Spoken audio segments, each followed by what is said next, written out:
En l'an 198 du calendrier solaire, le monde fait face au phénomène de combustion humaine, où l'humanité peut s'enflammer sans prévenir et se transformer en torche.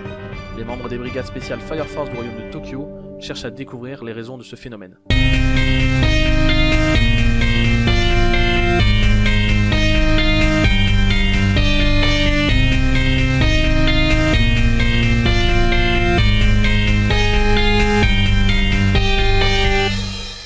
Yo, salut tout le monde, c'est Roshi, j'espère que vous allez bien. Pour ma part, je pète le feu.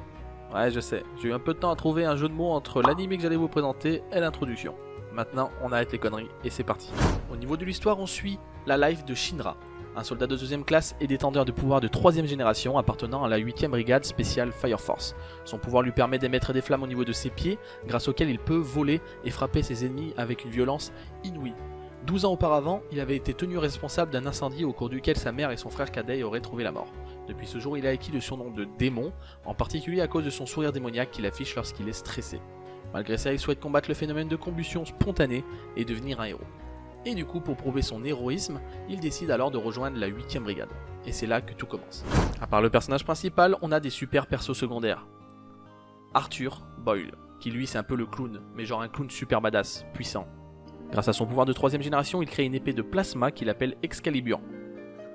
Maki Oz, ça c'est un peu ma waifu, entre nous, mais ça faut pas le dire à ma femme. Elle a le pouvoir de contrôler le feu à sa guise et donc de créer ses propres flammes. Iris, jeune blonde sans pouvoir qui sort d'église et qui fait la prière pour apaiser l'âme des personnes devenues torches. Alléluia.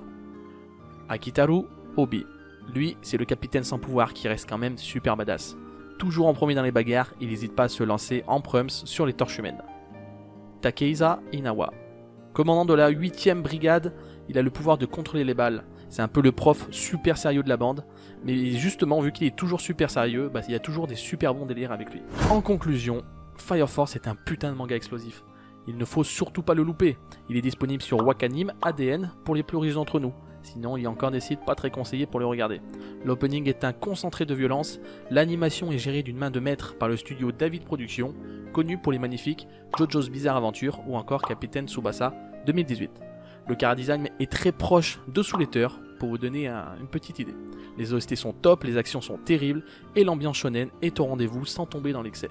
L'histoire est super originale et les personnages sont super attachants. Fire Force a vraiment tout d'un super shonen.